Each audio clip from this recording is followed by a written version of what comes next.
Hello guys, welcome back to my YouTube channel. Friends, ನಾನಿವತ್ತು ಮಾತಾಡ್ತಾ ಇರೋದು ನಮ್ಮ ಕೊಡಗಿನಲ್ಲಿ ಹೆಚ್ಚು ಕಮ್ಮಿ ಲಾಸ್ಟ್ ಒಂದು ತಿಂಗಳಲ್ಲಿ ಒಂದು 5 ಜನ ನಮ್ಮ ಆನೆ ದಾಳಿಗೆ ತೀರ್ಕೊಂಡಿದ್ದಾರೆ. ತುಂಬ ಬೇಜಾರದ ವಿಷಯ. ಸೊ ಏನಕ್ಕೆಂದರೆ ಇದರಲ್ಲಿ ಕೆಲವರು ಆಲ್ರೆಡಿ ಒಂದು 45 ವರ್ಷದಲ್ಲಿ ಮೇಲ್ಪಟ್ಟವರೇ ತೀರ್ಕೊಂಡಿದ್ದಾರೆ. ಒಂದು 3 ಜನ.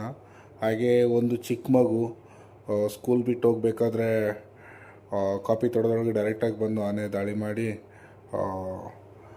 ಕೊಂದಾಕುತ್ತೆ. ಹಾಗೆ ನೆನ್ನೆ ಕೂಡ ಒಬ್ಬರು ಒಂದು 45 ವರ್ಷದವರು 45 ವರ್ಷದ ಯುವಕ ಕಾಫಿ ತೋಟಕ್ಕೆ ಹೋಗ್ತಾರೆ ಕೆಲಸಕ್ಕಂತ. ಇದ್ದಕ್ಕಿದ್ದಾಗೆ ಆನೆ ಅಟ್ಯಾಕ್ ಮಾಡುತ್ತೆ.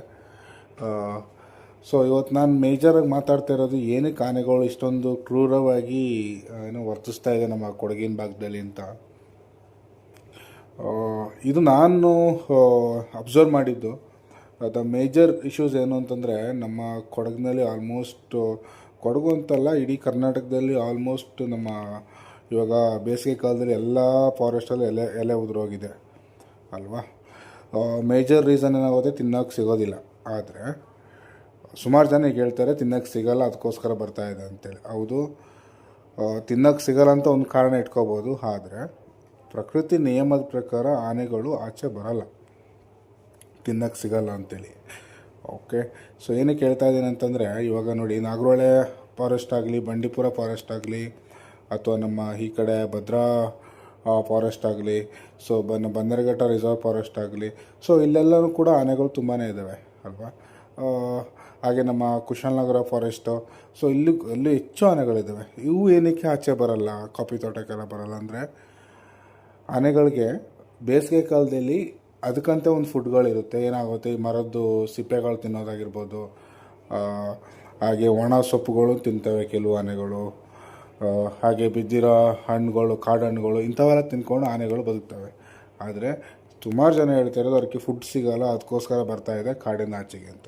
ಸೊ ಅದು ಅಬ್ಸಲ್ಯೂಟ್ಲಿ ತಪ್ಪು.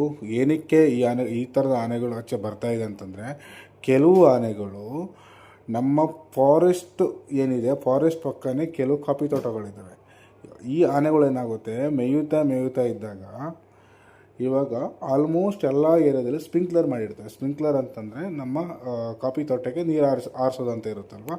ನೀರು ಹಾರಿಸ್ದಾಗ ಏನಾಗುತ್ತೆ, ಅಲ್ಲಲ್ಲಿ ಕೆಲವೊಂದು ಗಿಡಗಳಾಗಿರ್ಬೋದು ಅಥವಾ ಕೆಲವು ಮರಗಳು, ಚಿಗುರುಗಳು ಚೆನ್ನಾಗಿ ಬಂದಿರುತ್ತೆ. ಸೊ ಈ ಆನೆಗಳೇನು ಮಾಡಿಬಿಡ್ತವೆ, ಡೈರೆಕ್ಟಾಗಿ ಬೇಲಿ ದಾಟಿ ಒಳಗೆ ಬಂದು ಸ್ಟಾರ್ಟ್ ಮಾಡ್ತವೆ ತಿನ್ನೋಕ್ಕೆ. ಇವಾಗ ಮತ್ತು ಇನ್ನೊಂದೇನು ಅಂತಂದರೆ, ಹಲಸಿನಕಾಯಿ ಎಲ್ಲ ಈಗ ಮುಡಿ ಕಟ್ಟಿ ದೊಡ್ಡ ಕಾಯಾಗೋ ಟೈಮ್ ಇದು. ಆಲ್ಮೋಸ್ಟ್ ಎಲ್ಲ ತೋಟದಲ್ಲಿ ಹಲಸಿನಕಾಯಿ ಮರಗಳಿದ್ದಾವೆ. ಕೊಡಗಲ್ಲಿ ಹಲಸಿನಕಾಯಿ ಮರ ಇಲ್ಲದ ತೋಟಗಳೇ ಇಲ್ಲ. ಓಕೆ, ಏನು ಮಾಡ್ತವೆ, ಮುಡಿ ಕಾಯಿ ತಿನ್ನೋದ್ರಲ್ಲಿ ತುಂಬ ಖುಷಿ ಆನೆಗಳಿಗೆ. ಯಾಕಂದರೆ ಹಣ್ಣಂತೂ ಆಗಿಲ್ಲ, ಹಣ್ಣಂತಾದರೆ ಕೇಳೋದೇ ಬೇಡ, ನೆಕ್ಸ್ಟ್ ಲೆವೆಲಾಗಿ ಎಂಟ್ರಿ ಕೊಟ್ಬಿಡ್ತವೆ ಆನೆಗಳು. ಸೊ ಹೀಗಾಗಿ ಅಂಥ ಮುಡಿಗಳನ್ನ ತಿನ್ನೋಕ್ಕೋಸ್ಕರ ಆನೆಗಳು ಬರ್ತವೆ. ಅದು ಬಿಟ್ಟರೆ ಕಾಫಿ ತೋಟದಲ್ಲಿ ಬೇರೆ ಏನೂ ಸಿಗೋದೇ ಇಲ್ಲ ಆನೆಗಳಿಗೆ. ಸೊ ಅದು ಕಾಫಿ ತಿನ್ನಲ್ಲ, ಕಾಫಿ ಜಲನೂ ತಿನ್ನಲ್ಲ. ಅದು ಬಿಟ್ಟರೆ ಮೆಣಸಿದೆ, ಮೆಣಸು ತಿನ್ನಲ್ಲ, ಏನು ಅದನ್ನೆಲ್ಲ ಟಚ್ಚೇ ಮಾಡಲ್ಲ. ಇದು ಟಚ್ ಮಾಡೋದು ಒಂದೇ ಒಂದು, ಅಲ್ಲಿರೋ ಚಿಗುರಿರುವಂಥ ಕಾಡು ಸೊಪ್ಪುಗಳಿರ್ಬೋದು. ಅದು ಕೆಲವೊಂದು ಕಾಡು ಸೊಪ್ಪು ಮಾತ್ರ ಇರುತ್ತೆ. ಮತ್ತು ಹಲಸಿನಕಾಯ್ದು ಎಲೆ, ಹಾಗೆ ನಮ್ಮ ಅದ್ರದ್ದು ಮುಡಿ ಕಟ್ಟಿರುತ್ತಲ್ವ, ಆ ಥರ ತಿನ್ನುತ್ತೆ. ಬಿಟ್ಟರೆ ಬೇರೆ ಏನೂ ತಿನ್ನಲ್ಲ.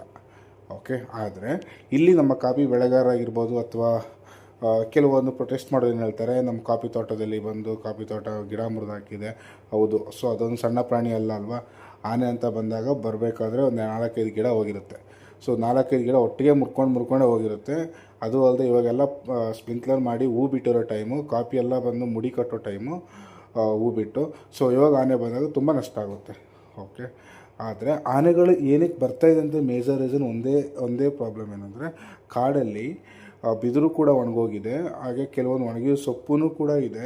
ಒಣಗಿದ್ದು ಸೊಪ್ಪು ಅಂತ ಹೇಳ್ತೇನೆ, ಒಣಗಿದ್ದು ಮರಗಳನ್ನ ತಿನ್ಬೋದು, ಕೆಲವೊಂದು ಮಾತ್ರ ತಿಂತವೆ. ಬಿಟ್ಟರೆ ರುಚಿ ತಕ್ಕಂಥ ಆನೆಗಳೇನಾಗುತ್ತೆ ಅಂದರೆ, ಸೈಡ್ಲಿರುವಂಥ ಫಾರೆಸ್ಟಿಂದ ಕಾಫಿ ತೋಟಕ್ಕೆ ಎಂಟ್ರಿ ಕೊಡ್ತವೆ. ಹಾಗೆ ಇವತ್ತು ಕೂಡ ನಮ್ಮ ಸಿದ್ದಾಪುರ ಭಾಗದಲ್ಲಿ ಕಾರ್ಯಾಚರಣೆ ಸ್ಟಾರ್ಟ್ ಮಾಡಿದ್ದಾರೆ. ಒಂದು ಆನೆಗಳಿಲ್ಲ, ಆನೆ ಓಡಿಸೋ ಕಾರ್ಯಾಚರಣೆ ಶುರು ಮಾಡಿದ್ದಾರೆ. ಕೆಲವು ಆನೆಗಳು ತೋಟಕ್ಕೆ ಬಂದುಬಿಟ್ಟಿದೆ, ಕೆಲವು ಆನೆಗಳಿಗೆ ಡೈರೆಕ್ಷನ್ ಗೊತ್ತಾಗಲ್ಲ, ಆಚೆ ಹೋಗಬೇಕು ಏನು ಅಂಥೇಳಿ ಆದಷ್ಟು ಅಲ್ಲೇ ಬಿಟ್ಬಿಟ್ಟಿರ್ತವೆ ಮರಿ ಅದು ಇದು ಅಂಥೇಳಿ.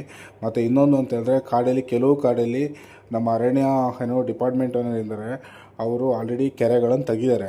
ಸೊ ಅಲ್ಲಿಗೆ ಕೃತಕವಾಗಿ ಅಂದರೆ ಜಲ ಇರಲ್ಲ ಕೆಲವು ಕೆರೆಗಳಲ್ಲಿ ಫಾರೆಸ್ಟ್ ಮಧ್ಯದಲ್ಲಿ, ಅಂಥ ಪ್ಲೇಸಿಗೆ ಇವರು ಟ್ಯಾಂಕ್ ಮುಖಾಂತರ ನೀರನ್ನ ಬಿಡ್ತಾರೆ. ಸೊ ಅದು ಒಂದು ಇರ್ಬೋದು ಕೆಲವು ಫಾರೆಸ್ಟಲ್ಲಿ ನಾನು ನೋಡೋದಕ್ಕೆ. ಕೆಲವು ಫಾರೆಸ್ಟಲ್ಲೆಲ್ಲ ನಮ್ಮ ಮರಗೋಡು ಸಿದ್ದಾಪುರ ಭಾಗದಲ್ಲೆಲ್ಲ ಸೊ ಕೆರೆಯಲ್ಲಿ ಆಲ್ಮೋಸ್ಟ್ ಬತ್ತೋಗಿದೆ. ಈ ಆನೆಗಳೇನು ಮಾಡ್ತಾರೆ, ನೀರು ಕುಡಿಯೋಕ್ಕಂತೇಳಿ ಗದ್ದೆ ದಾಟ್ಕೊಂಡು ಅಂದರೆ ಫಾರೆಸ್ಟಿಂದ ಗದ್ದೆಗೆಲ್ಲ ಬಂದು ನೀರು ಕುಡದೆ ಹೋಗೋದು. ಅಲ್ಲಿ ಏನಾಗುತ್ತೆ, ಅಲ್ಲಿರುವಂಥ ಎಳ್ನೀರಾಗಿರ್ಬೋದು, ತೆಂಗಿನ ಮರ ಸೊಪ್ಪಾಗಿರ್ಬೋದು, ಬೈನ ಮರ ಸೊಪ್ಪಾಗಿರ್ಬೋದು, ಒಂದು ಸಲ ಅದಕ್ಕೆ ಟೇಸ್ಟ್ ಸಿಕ್ತು ಅಂತಂದರೆ ಸೊ ಇನ್ನೂ 1 ವೀಕ್ ಅಲ್ಲಿಂದ ಕದರೋದೇ ಇಲ್ಲ. ಸೊ ಆ ಮಧ್ಯದಲ್ಲಿ ಜನಗಳನ್ನ ಕಂಡಾಗ ಅಟ್ಯಾಕ್ ಮಾಡೋದು ಕಾಮನ್. ಓಕೆ, ಆದರೂ ನಾನು ಇಲ್ಲಿ ಏನು ಹೇಳೋಕ್ಕೆ ಇಷ್ಟಪಡ್ತೀನಿ ಅಂತಂದರೆ, ಮುಂದೆ ನಮ್ಮ ಫಾರೆಸ್ಟ್ ಡಿಪಾರ್ಟ್ಮೆಂಟವ್ರು ಅಟ್ಲೀಸ್ಟ್ ಕೆಲವೊಂದು ತಿನ್ನುವಂಥ ಗಿಡಗಳಾಗಿರ್ಬೋದು ಅಥವಾ ಬಿದಿರುಗಳಾಗಿರ್ಬೋದು, ಸೊ ಸ್ವಲ್ಪ ಕಾಡಲ್ಲೆಲ್ಲ ನೆಡ್ತಾ ಹೋದರೆ ಸ್ವಲ್ಪ ಏನಾದರೂ ಆನೆಗಳು ತಿನ್ನೋಕ್ಕೆಲ್ಲ ಚೆನ್ನಾಗಿ ಸಿಗುತ್ತೆ ಅನ್ಕೋತೀನಿ. ಸೊ ಇದ್ರ ಬಗ್ಗೆ ನಿಮ್ಮ ಅಭಿಪ್ರಾಯವನ್ನು ತಿಳಿಸಿ ಅಂತ ನನ್ನ ಮಾತನ್ನು ಅಂದರೆ ಈ ಟಾಪಿಕನ್ನು ಮುಗಿಸ್ತಾ ಇದ್ದೀನಿ. Thank you so much. Hello guys, welcome back to my YouTube channel. Friends, ನಾನಿವತ್ತು ಮಾತಾಡ್ತಾ ಇರೋದು ನಮ್ಮ ಕೊಡಗಿನಲ್ಲಿ ಹೆಚ್ಚು ಕಮ್ಮಿ ಲಾಸ್ಟ್ 1 ತಿಂಗಳಲ್ಲಿ ಒಂದು 5 ಜನ ನಮ್ಮ ಆನೆ ದಾಳಿಗೆ ತೀರ್ಕೊಂಡಿದ್ದಾರೆ. ತುಂಬ ಬೇಜಾರದ ವಿಷಯ.